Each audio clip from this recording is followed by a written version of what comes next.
Okay, go ahead. Okay. Mm-hmm. Is it morning time or No, nighttime? it is evening. Okay. Okay, no, it's like 4. Okay. Well, good afternoon. Wow. Good afternoon. I'm going to be presenting on the empowerment dynamic, which is an approach to transformational learning. Значит, добрый день, Шерон сказала, и сегодня она будет делать презентацию о таком динамическом как бы подходе к обучению, трансформационному обучению. То есть трансформационное обучение – это когда происходит трансформация в человеке, изменение в человеке в процессе обучения. Okay, the empowerment dynamic is an approach created by Edwards, which he proposes is an antidote to the Cartman's dreaded drama triangle. And the dreaded drama triangle is a role, identity, and life script model that was developed by Stephen Cartman to describe how life and work drama occurs through psychological games similar to theatrical drama. The DDT is learned at a very young age and carried into adulthood. Значит, здесь вот Шерон как бы говорит о том, что существуют две концепции. Одна концепция называется TED, а другая DDT. Значит, TED – это концепция, которая была разработана как в противоположность концепции DDT. И DDT, вот это DDT, да, это концепция, которая переводится как треугольник ужасной драмы. Треугольник ужасной драмы. Значит, эта концепция, она о том, что мы, люди в раннем возрасте, знакомимся с тем, как бы, что с так называемой драмой, то есть с негативным восприятием мира, и переносим эту модель, эту драму на нашу взрослую жизнь. Таким образом, значит, мы фокусируемся на вот этих драматических, как бы драматическом видении себя, своей работы, своего окружения. И теория TED, TED, вот она была разработана в противовес.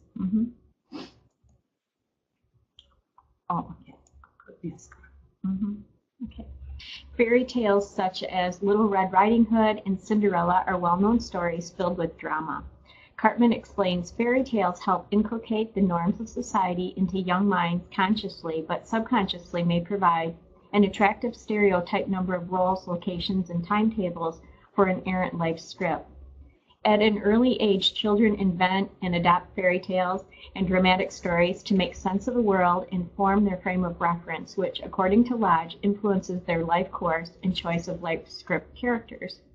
In addition to fairy tales, the drama triangle is evident in fiction, movies, religion, judicial legal systems, and gaming behavior. Вот сказки, такие как «Красная шапочка», как «Золушка», они очень хорошо известные сказки, они наполнены драматическими событиями. И Картман, исследователь, он утверждает, что вот эти сказки, они позволяют, они способствуют формированию в обществе как бы норм или мировосприятия, которое сознательно и подсознательно создают стереотипы ролей, мест, расположений или как бы временных промежутков, которые влияют на жизнь, которые задают жизнь.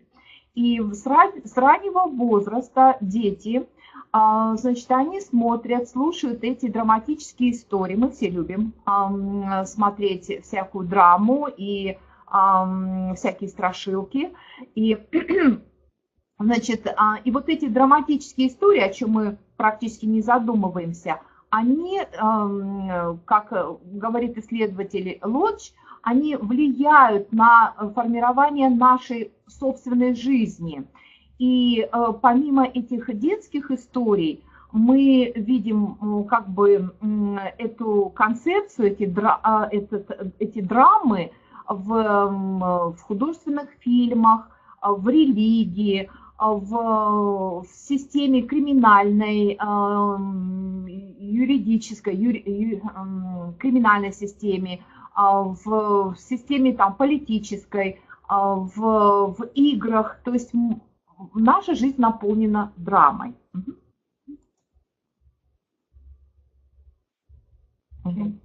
The victim, persecutor, and rescuer. There are three roles in the dreaded drama triangle: victim, persecutor, and rescuer. Victims project the cause of problems and suffering onto people, events, and circumstances. Persecutors pressure, force, and persecute victims by criticizing, blaming, and controlling others. And rescuers try to solve other people's problems and interfere out of a seeming willingness to help. These roles are played out by children on playgrounds and within classrooms and carried into adulthood, where these life scripts become games that are played on the job and organization. Значит, вот в этой теории ужасный треугольник ужасных драм рассматриваются три основные роли. Роль жертвы, роль prosecutор, это как его, прокурора, роль прокурора и роль спасателя. То есть вот если мы подумаем о себе, в каких ролях мы выступаем, когда мы как бы вовлечены в какие-то драматические ситуации. Ну, первое – это роль жертвы. Жертва, значит, это человек, который страдает от других людей, от каких-то событий, от каких-то условий, от того, что случается. Просекьютор, то есть прокурор. Прокурор – это тот, который давит, который заставляет, который критикует, который обвиняет, который пытается, как бы контролирует других. То есть это другая роль. И третья роль – это спасатель. Спасатель – это человек, который решает проблемы других людей, как бы проявляет желание помочь. Вот эти роли играются детьми в их песочницах, затем они играются в классных комнатах, хотя мы как бы не обращаем, не задумываемся над этим. Затем они переносятся во взрослую жизнь и становятся так называемыми играми, в которые мы, как взрослые, играем, когда мы в наших организациях.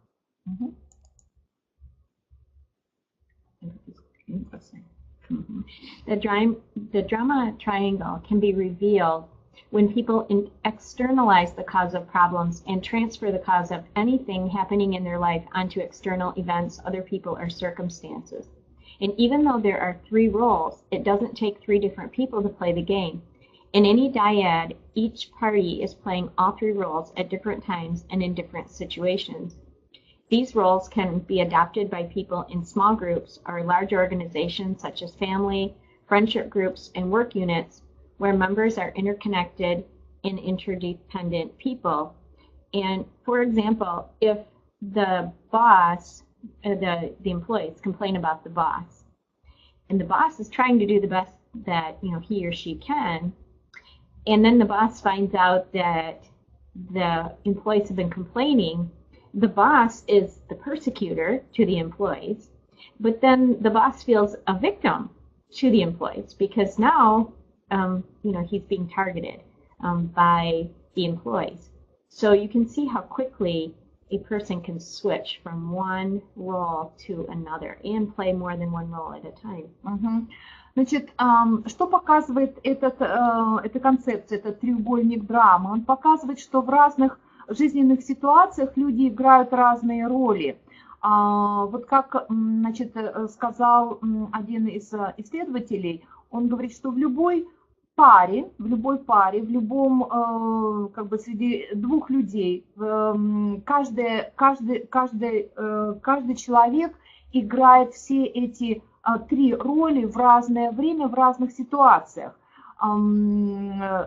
эти роли могут быть использованы людьми в маленьких группах, в больших организациях. Они могут, мы играем эти роли в семьях, в кругу наших друзей, среди любых людей, с которыми мы связаны и от которых мы как-то зависим, где люди зависят друг от друга. И Шерон привела пример, например, ситуация на работе, и например, сотрудники жалуются на начальника, на руководителя, они чем-то недовольны. В этой ситуации руководитель как бы играет роль жертвы. Потом руководитель может надавить, приказать и там, я не знаю, применить свою какую-то силу и выступить в роли прокурора. Это уже другая роль, которую он же играет. Или он может попытаться помочь людям разобраться с их проблемами. То есть это будет уже третья роль. То есть каждый человек в разных ситуациях успешно может решать ту или иную роль в зависимости от времени и места и как бы ситуации.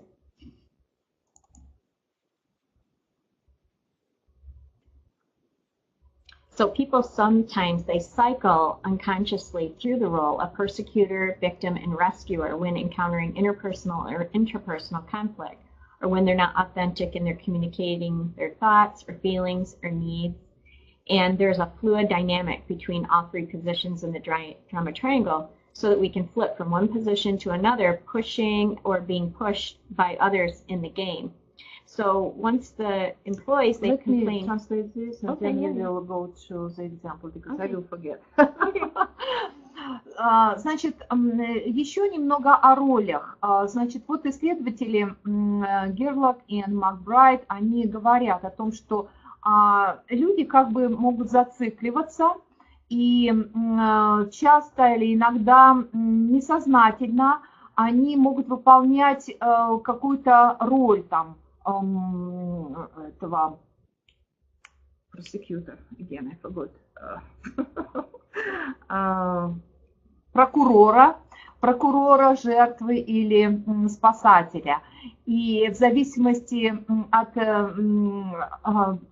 конфликтов, которые внутри человека или между людьми, и они могут зацикливаться на одной какой-то роли и как бы не быть естественными или не раскрывать свою сущность, потому что они не, ту сущность, которая в них есть, потому что как бы общество или ситуация загонит их в такую созданная ситуация может их провоцировать или поддерживать одну какую-то роль.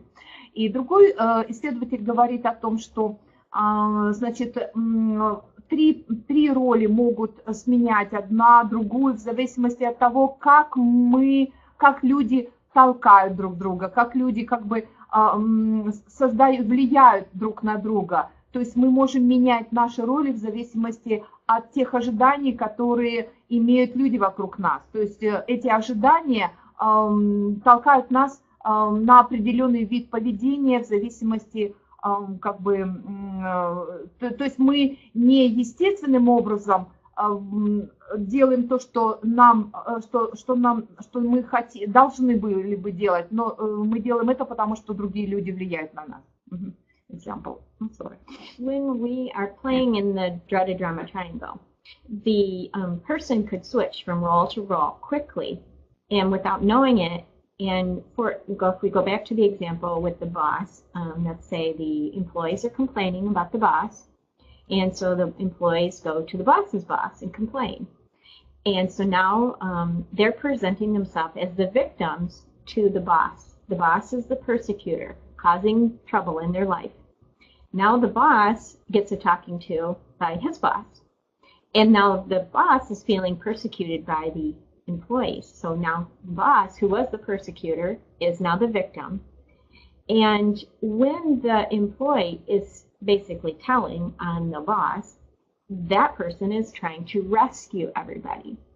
And so let's say the boss then goes home and tells his wife about his bad day, and the whole drama can be played out then at home, because then is the wife to rescue her husband, and then if she says something, then does she become the persecutor, like you're not listening to me, or so the whole dreaded drama triangle can be played out on the job, and then it can carry over to home, and it's a big mess.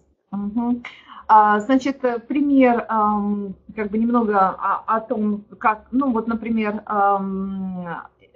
сотрудники недовольны своим боссом, и они идут жаловаться на него к вышестоящую инстанцию. Здесь это, в принципе, как бы принято. В этой ситуации их босс, значит, они жалуются на босса, потому что он играет роль прокурора, потому что он слишком давит, он ведет себя как-то неправильно, он нарушает их права или что-то еще. Значит, но когда они жалуются на босса, он становится жертвой, потому что в данном следующий шаг может быть, когда его босс разговаривает с этим человеком, и этот человек уже становится жертвой, который вынужден оправдываться, а кто-то может выступать в роли спасателя и пытаться угладить ситуацию и поговорить с сотрудниками, поговорить со всеми сторонами, чтобы порешать их проблемы. Теперь как бы жертва приходит домой и приносит эти проблемы домой. То есть, например, босс, мужчина рассказывает своей жене о том, что произошло, и жена может выступить в роли спасателя и попытаться как бы уговорить или как бы успокоить своего супруга и, значит, привести его в нормальное состояние. Или жена может оказаться в другой роли, в роли просекьютора. Она может сказать: а что ты сам виноват в том, что там происходит.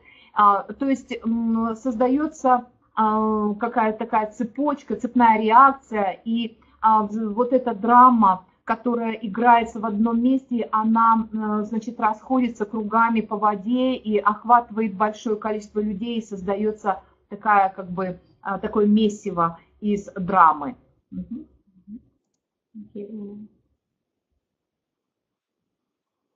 So, we need to do something about this. So, in order to overcome the dreaded drama triangle, first people need to take personal responsibility and recognize when they're playing the victim, persecutor, or the rescuer role.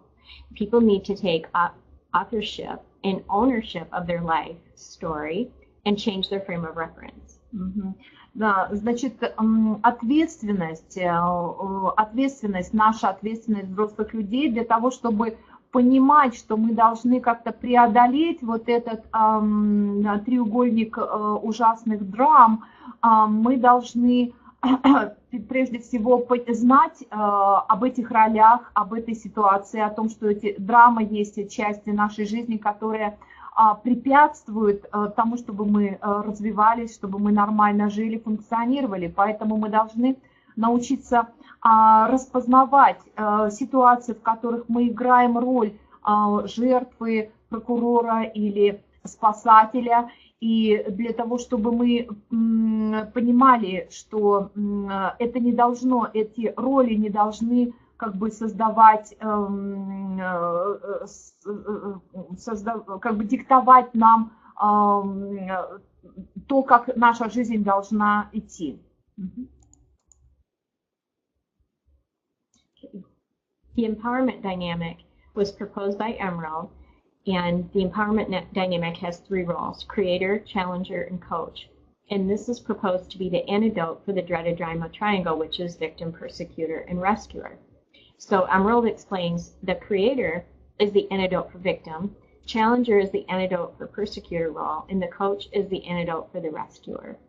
Значит, вот эта теория TED, которая была разработана как бы в противовес или для того, чтобы разрешить проблему драмы, она вот, значит, она рассматривает тоже три роли. Это роль creator, это как бы создатель, человек, который создает. Это роль, значит, в противовес, разработана в противовес роли жертвы.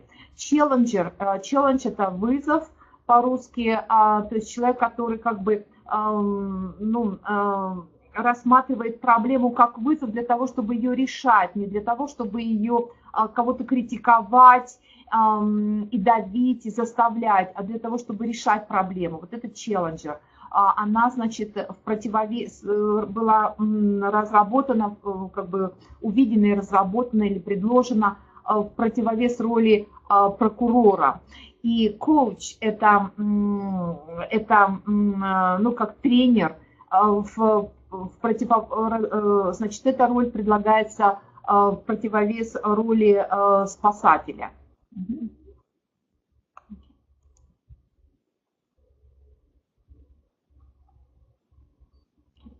The creator taps into his or her inner passion and focuses on creating outcomes. So the victim needs to be a creator.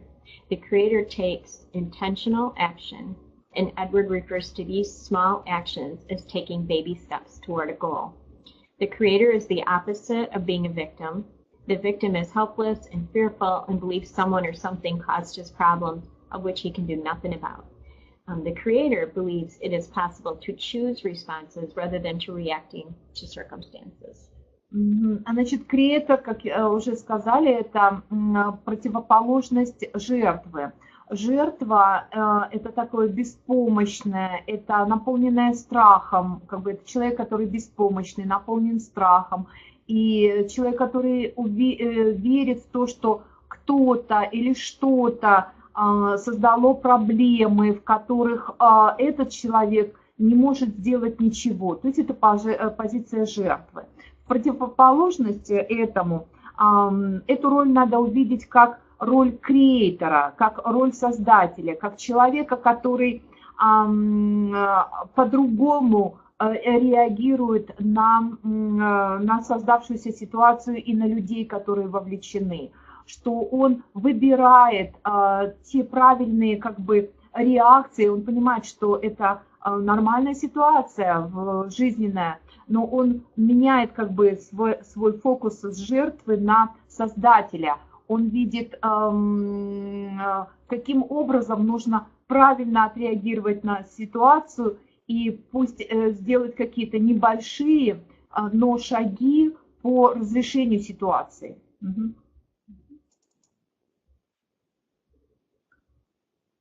So regardless of age, children or adults, it's important to help people begin to recognize how their thoughts create their reality. And so this TED poster says, our thoughts create our reality. Take responsibility for your mind. Значит, чтобы как бы повернуть вот от жертвы к креатору, к создателю, нужно понимать, что независимо от возраста, для детей, для взрослых, важно понимать, что наши мысли создают нашу реальность. То есть, если мы имеем негативные мысли, соответственно, наша реальность будет негативной. Если мы воспринимаем ситуацию, что мы являемся жертвой, мы будем жертвой. Если мы меняем наше восприятие, соответственно, меняется и реальность.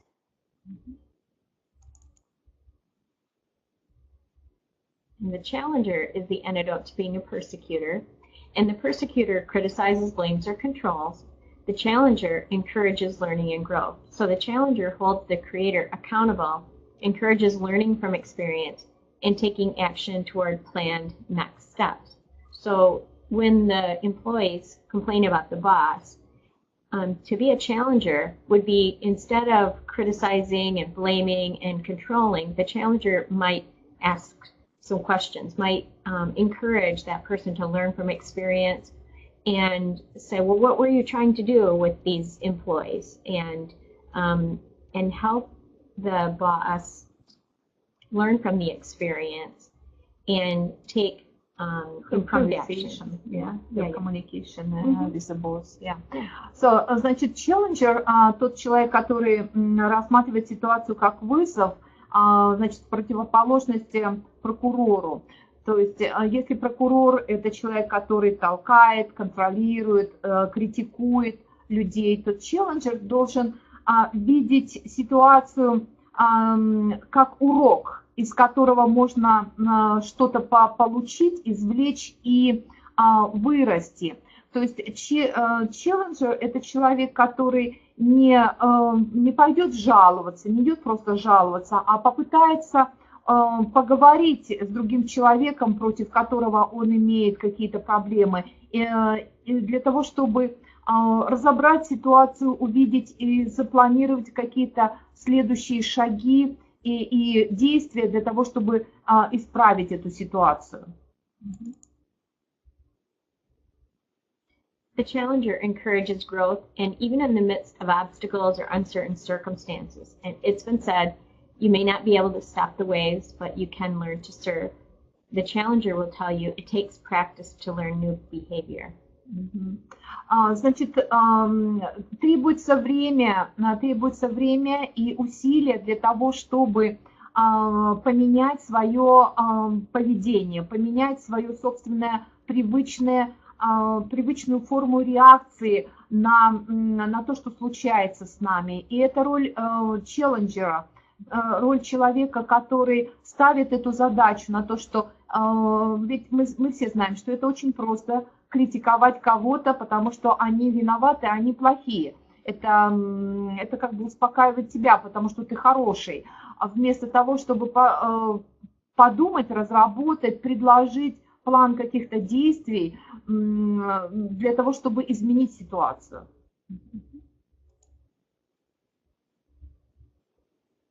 The coach is the opposite of being a rescuer. The coach uses compassion toward others and asks questions to help the individual create a vision and action plan. The coach provides encouragement and support by seeing people as creators rather than victims. The coach believes people are creative and resourceful. Значит, коуч – это тренер, который отличается, роль коуча отличается от роли спасателя, потому что спасатель – это только человек, который, вот, условно говоря, как бы физически вытащил человека из огня, дал ему воды, там, я не знаю, спас от голода, спас от холода, потому что тренер – это человек, который понимает сложность ситуации, у которого есть видение, который имеет план действий для того, чтобы помочь человеку измениться. И он поддерживает людей, он видит в людях не жертвы, а он видит в человеке, например, если я играю роль спасателя, вот ко мне кто-то пришел и жалуется, и я как спасатель скажу: ой, конечно, тот человек плохой, ты хороший, все, что ты делаешь, это правильно, а тот человек делает неправильно. Конечно, я как бы поддерживаю тебя, я на твоей стороне. Это вот роль спасателя. А если я коуч, я буду задавать вопросы. То есть я буду задавать вопросы, я буду искать возможность изменить этого человека, видеть в нем не жертву, помочь ему увидеть в себе не жертву, а создателя. То есть, как ты можешь, как жить дальше? А что можно изменить? А может быть, надо поговорить с этим человеком? А может быть, надо сделать что-то еще для того, чтобы изменить ситуацию на позитивную и вынести урок для будущего. I love this idea. The coach asks questions that help people create a vision. And one of the questions the TED coach asks is, what would you create if you knew you could not fail? And then the TED coach would encourage the creator to develop the action plan toward that goal.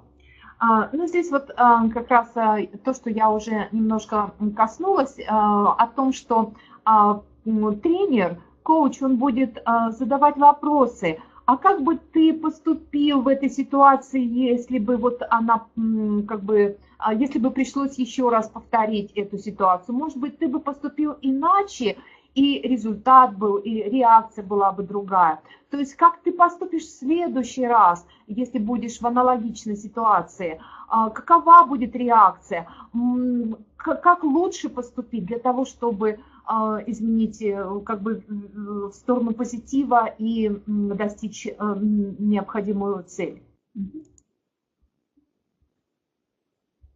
And at this point is where transformational learning occurs, when we have a change in mindset.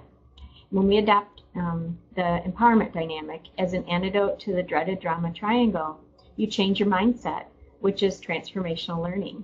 Transformational learning helps people question their underlying assumptions and beliefs in order to see things anew and initiate change and growth. Ну вот здесь на этом слайде информация о том, как мы можем, если мы хорошо понимаем вот эту концепцию ужасных драм и ту роль, которую эта концепция, это понимание, этот образ мышления играет в нашей жизни, то мы можем изменить, перейти вот к этому другому образу мышления, теду, который изменит наше отношение, наше сознание и изменит нашу реальность. И это позволит нам изменить мир, в котором мы живем, который полон, действительно, который наполнен проблемами, сложностями, но мы в нем будем думать, вести себя по-другому и, соответственно, создавать другую реальность.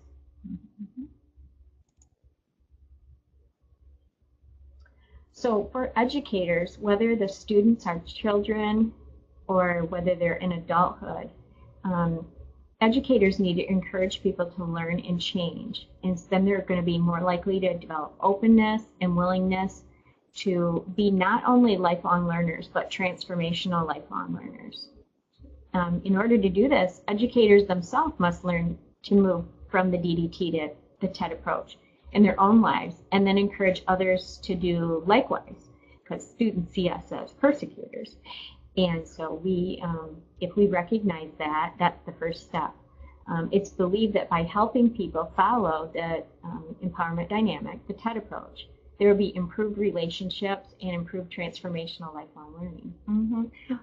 Несколько рекомендаций для преподавателей, для педагогов.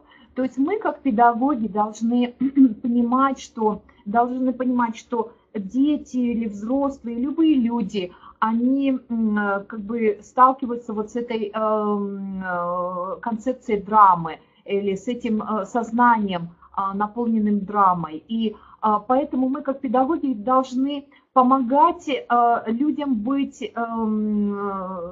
развивать свое сознание, развивать свое желание меняться, не упираться, вот я такой, какой я есть, потому что это самая легкая позиция, типа я вот это я. На самом деле я это тот, кто живет и меняется, живет и развивается, живет и трансформируется благодаря процессу образования, процессу обучения, процессу самопознания.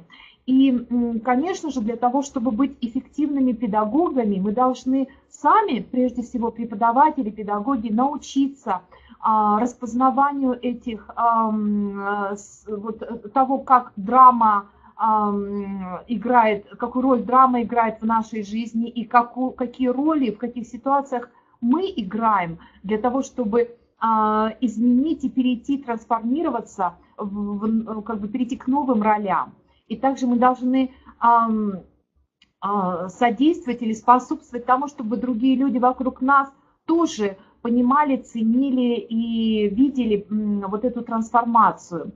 Мы уверены, что если люди понимают как бы вот эту смену ролей, то это улучшит наши отношения между людьми и улучшит процесс обучения как трансформационный процесс.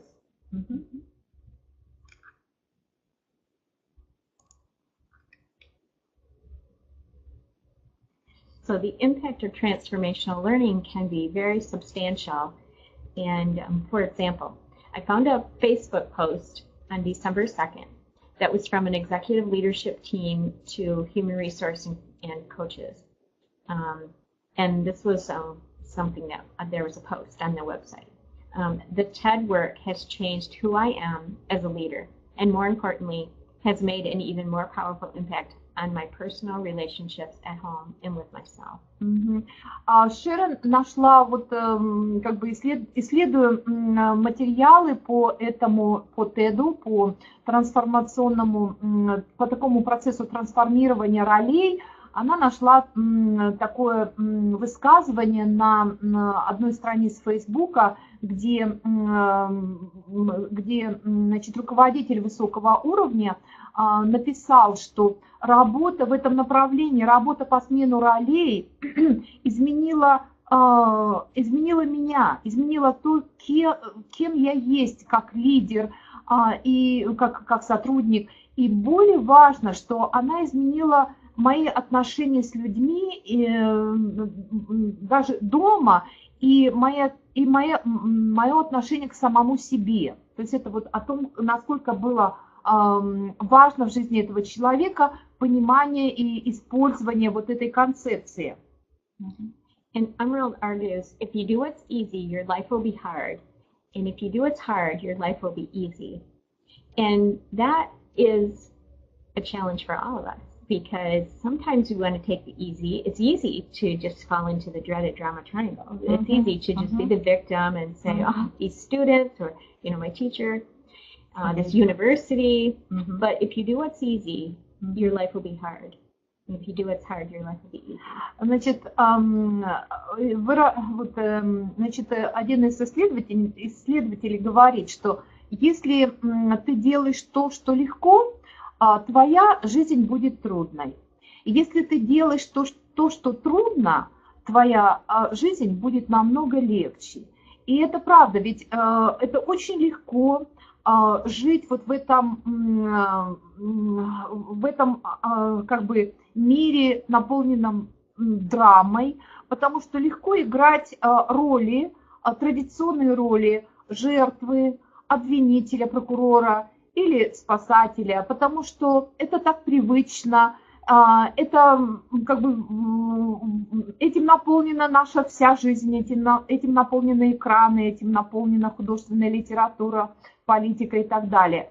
Но очень трудно изменить. Да, так, если применить к университету, очень легко говорить, что да, студенты не хотят учиться, да, студенты плохие, да, там другие преподаватели не работают как надо, да, университет там такой-сякой. Но на самом деле гораздо сложнее увидеть, что я тоже часть этой проблемы. Если это происходит, наверное, в этом также участвую и присутствую я, и это сложно. So helping people make commitments and focusing on creating solutions rather than problems helps people learn and grow through that diversity.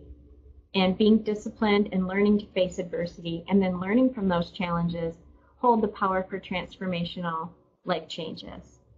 Ну, здесь опять о том, что помогая людям как бы понимать и делать вот эту трансформацию, проходить через эту трансформацию, она способствует, она реально, то есть это такое отношение, такое поведение реально помогает людям расти и становиться лучше, и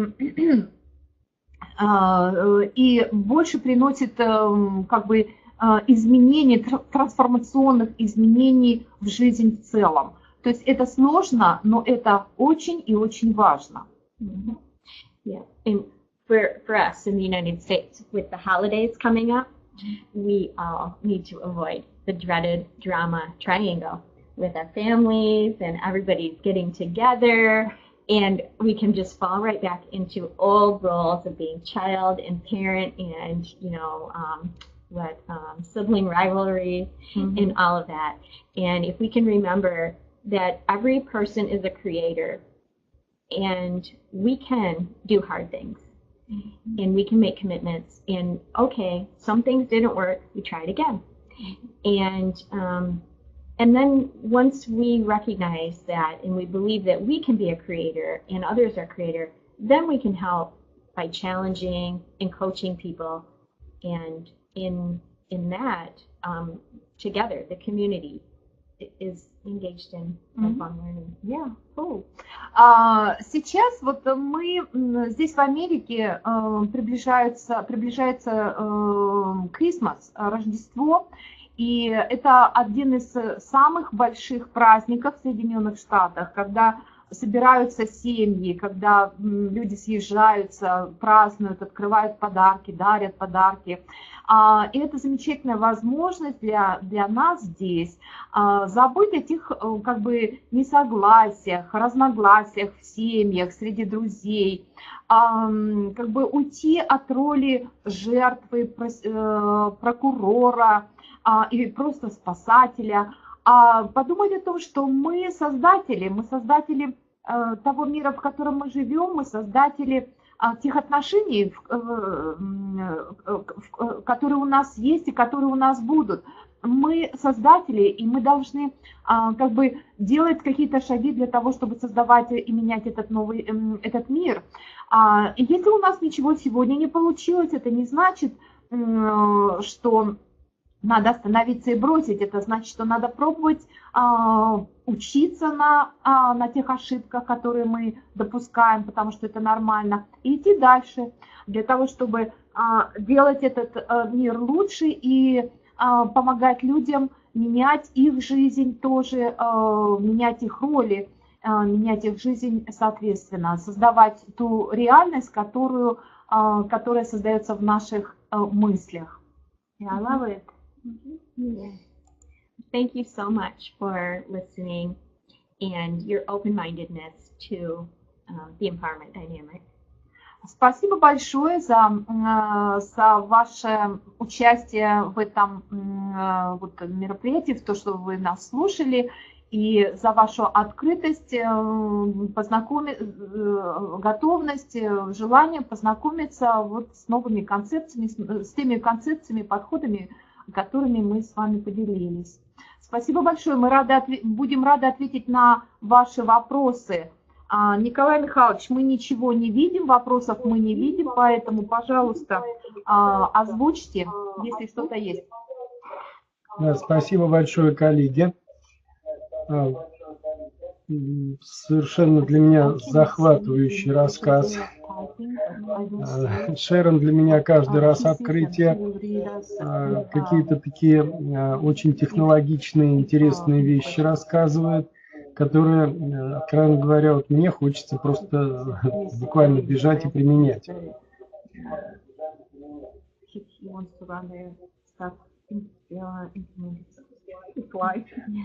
Вот тут наши коллеги тоже оживились, участники конференции, тут целая дискуссия развернулась. Я буду тогда читать по порядку, наверное. Вот, кстати говоря, посмотрите у себя. Инна, может быть, там у вас автопрокрутка сообщений отключена? Все включено. Ну, вот включено, да? Ну, значит, какие-то другие проблемы. Ладно. Я могу их включить, выключить, все включено. Ну, еще можете попробовать вот развернуть чат на основное окно. Для этого нужно нажать стрелочку вправо, которая под изображением. Вот там, где чат. Видите, нет? Вот, теперь я вижу. Вот. Есть, да? А откуда? Вот, я вам скажу. Раз, два, три. Четвертая снизу. Я вижу. Четвертая снизу, вот Ирина Власюк. Ирина Вячеславовна спрашивает. Она сегодня как раз рассказывала о взаимодействии с родителями. Но я так понимаю, что вопрос именно этим и продиктован. Если не видно, я прочитаю. Наверное, это можно использовать не только в работе со студентами и школьниками, но и для креативного обучения родителей. Как вы думаете? Я так понимаю, это вопрос вот об этом методе драматизации. Yeah, so the question is more about secondary school because it is like it looks like this can be used not only in the work with students and school students and college students, but also to develop creativity in parents. So what do you think? Yeah, I think so, because little kids are tattletales, and so they are telling on other people. So whoever it is that they're going and talking to, they're telling them all about what happened, which is usually not good. Right? Something happened, and then someone's listening, and they're telling them all about this, and so they're being their victim, and they're being the rescuer at the same time, and then so this gets played out. It can be played out on the playground, or it could be carried forth at home. So it would be great to have parents who can recognize when the dreaded drama triangle is being played out. It's fun when it's Cinderella, but it is a nightmare when it is real life and at home. Да, Шерон говорит, конечно, это замечательно, когда это сказка, да, про Золушку, но это большая проблема, когда драма становится как бы нашим миром. И исходя из того, что дети, они рассказывают о том, что происходит в доме, и они часто рассказывают не хорошие вещи, а плохие вещи. То есть они создают, они как бы вживаются вот в эту драматическую как бы жизнь и приобретают эти роли или шлифуют эти роли жертвы, прокурора, спасателя, начиная с раннего детства, то родители, если родители это понимают, то они, наверное, желая добра своим детям, будут более аккуратны и будут более как бы чувствительны к последствиям. Поэтому это очень важно работать с родителями. Спасибо большое. Следующий вопрос, Михаил Николаев. Я правильно понял, что этот метод направлен на выработку у человека способности самому решать жизненные проблемы, то есть не быть жертвой? So, did I understand correctly that this method is targeted to develop the ability of a person to solve problem himself instead of being a victim? Primarily, yes, that is the case.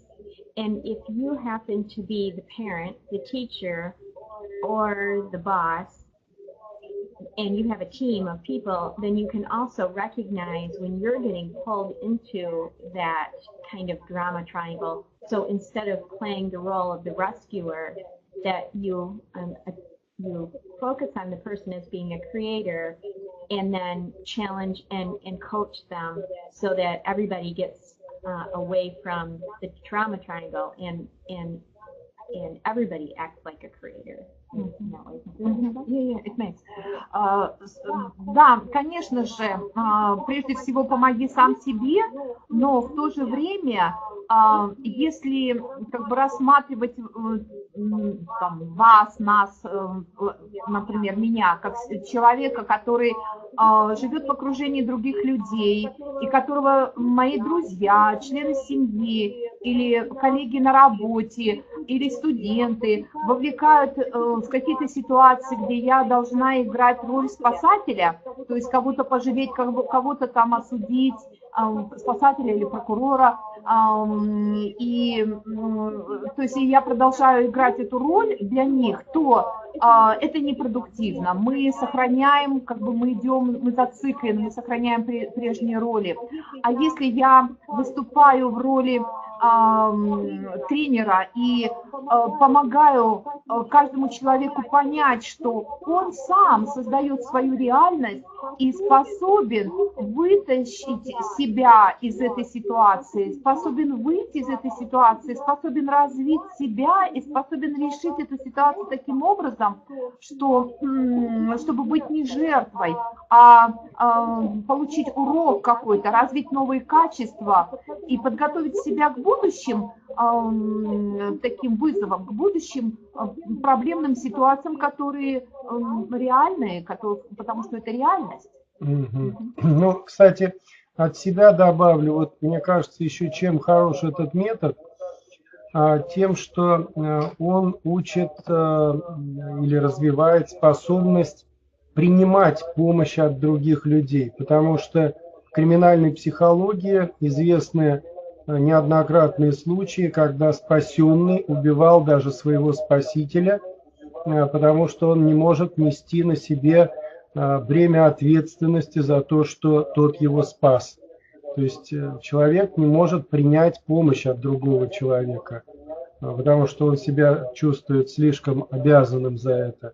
А вот если мы будем включать в такие виды деятельности, в такие формы работы наших студентов, наших учеников, то для них будет, ну, при том, что они учатся решать свои проблемы, будет еще и нормальным принимать помощь от других людей. Как вы считаете? Like criminal environment, and some victim can kill the rescue because the victim doesn't want to be to owe something to the rescue.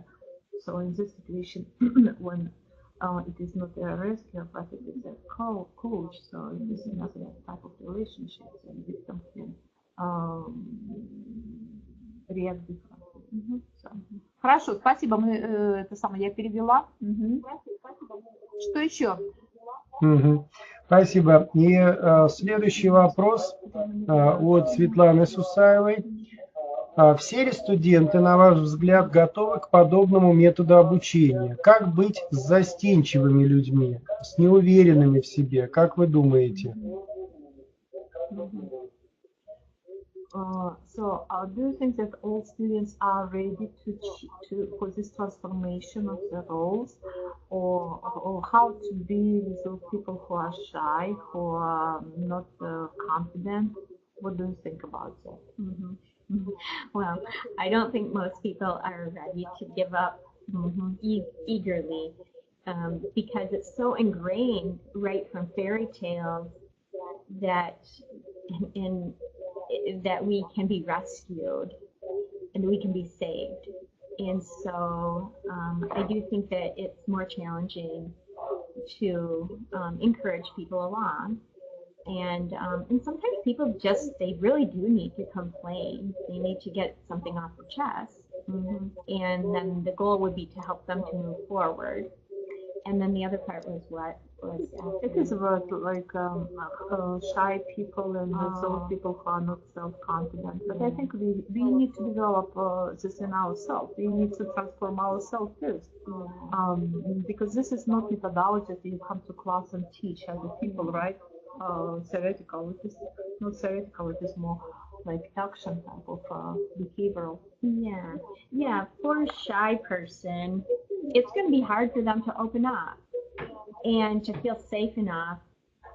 And if they come and they are shy and they do open up and they are acting like a victim and they get shut down, they probably won't voice it anymore, but they're not going to change.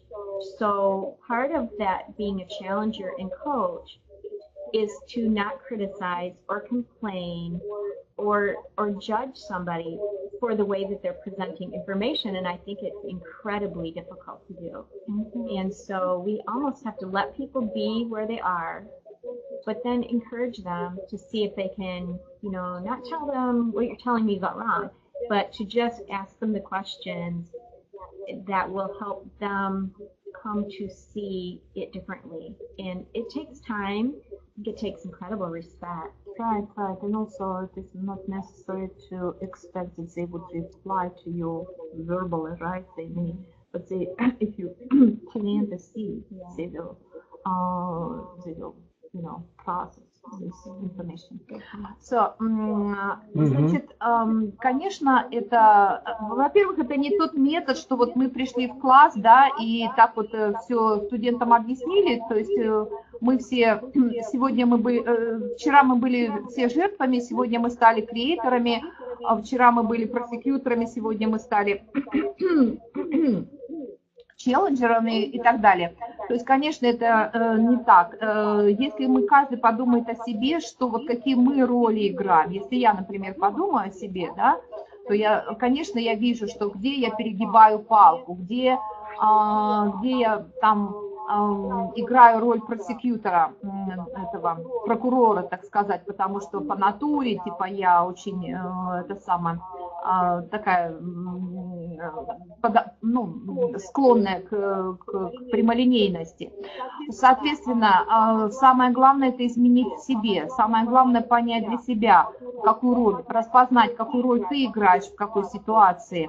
То есть через собственное поведение, я думаю, что это первый шаг. И, конечно, с застенчивыми людьми, с людьми, которые молчат, и если они откроются и поделятся там своей проблемой с позиции жертвы, то и если вы будете их критиковать или перегнете палку как бы вот в своей реакции на их открытость, то они могут закрыться вовсе и вообще ни о чем не говорить. То есть нужно развить в себе очень тонкую как бы чувствительность тому, как люди реагируют, что они слышат, как они воспринимают. Но мы знаем, что если мы, например, посеем семя, да, бросим семя в плодотворную почву, оно начнет расти, прорастет. То есть этот процесс не однодневный, мы не можем изменить как бы мир, изменить себя, изменить людей в один момент. Нужно время для того, чтобы мы сами или люди, с которыми мы работаем, чтобы проросло это семя, чтобы мы как бы продумали эту ситуацию. Ну, для того, чтобы ожидать, что вот произойдут какие-то реальные изменения, видимые, не реальные, а видимые изменения, потому что некоторые изменения могут быть незаметными. Я надеюсь, что мы ответили на этот вопрос. Спасибо. Ну, вот тут есть еще, я не знаю, вопрос это или высказывание, тоже Михаил Николаев. А надо ли всем быть лидерами? Нужны ведь и грамотные исполнители. Но я так понимаю, что это своего рода дискуссия со Светланой. Я переведу этот вопрос Шерон. Да, я переведу этот вопрос Шерон, но я хочу сказать, что мы сначала должны разобраться, что мы называем лидерами, потому что понимание лидерства вот в этой стране, оно совершенно другое от того, что как обычно понимают в России. So, do you believe that everyone should be a leader, and do we need like those people just who follow the proper way, follow the leader? So this is about concept of leadership, and I told them already that we need to define leadership. Yeah, of course. And if we are talking about self-leadership, being the author, being the leader of our own life, being the main character of our own life, and in that main character role, not being a victim, but being a creator. Значит, Шерон говорит, что если мы говорим о лидере, как бы лидер сам себя, то есть я веду свою собственную жизнь, я в ответе за свою собственную жизнь, я лидер самого себя. В этом случае, конечно, все должны быть лидерами. Все должны быть людьми, которые создают свою собственную жизнь. Вот это про лидерство. Опять, то есть мы должны определиться, что мы понимаем про лидерство. Это отдельный другой разговор, и, наверное, он очень будет долгим, если мы его как бы продолжим. Поэтому на этот вопрос мы как бы преднамеренно не беремся ответить, потому что это не да-нет ответ. Ну, вот Светлана выражает вам благодарность и пишет, что старается работать именно в этом направлении. Я могу сказать от себя, что для меня, ну, я уже сказал, это было открытием, и мне очень хочется изучить этот метод, потому что, я так полагаю, его можно очень широко применять, но надо вначале очень серьезно изучать, потому что, как поэт сказал, сабля обоюдоострая. Да? Наше время уже подошло к концу, поэтому, я думаю, мы поблагодарим наших американских коллег и, кстати говоря, пожелаем доброго утра. У нас в Волгограде по московскому времени это уже давно добрый вечер. Вот, но люди у нас из разных концов. У кого-то, может быть, уже и давным-давно добрая ночь. Ничего, есть возможность у всех наших участников посмотреть это в записи. Я еще раз благодарю вас. Спасибо большое, Шерон, спасибо, Инна. Я надеюсь, что наша такая встреча не последняя. И вот у нас тут небольшой круглый стол даже организовался, или треугольник. Я думаю, что, может быть, мы с участием вот наших коллег такие круглые столы даже проведем, и вот в частности по лидерству. Спасибо вам большое. Вам спасибо. Thank you. Вам спасибо за эту возможность. Всего доброго. Спасибо всем. Коллеги, я еще раз обращаю ваше внимание, что мы сделали новогодний подарок для тех, кто остался с нами до самого последнего времени сегодняшнего дня конференции. И вы можете скачать материалы, кликнув на иконку, это облачко со стрелочкой вниз. Далее мне осталось еще сделать объявление о том, что же будет у нас на следующий день. Вот. Но программа 22 декабря сейчас вот она перед вами. Программа, да, извините, там просто ошибка, не 22, а 23 декабря. Это все-таки здесь у нас будет более короткий день. К сожалению, один из спикеров, одна из выступающих не смогла принять участие, но материалы ее есть. Вот, и для тех, кто оплатит соответствующий пакет, они могут их получить. Но и ждем вас завтра в 10 часов по Москве, 10 часов утра или дня по московскому времени. Завтра будут еще приятные сюрпризы. Спасибо вам большое. До свидания. Я надеюсь, до завтра.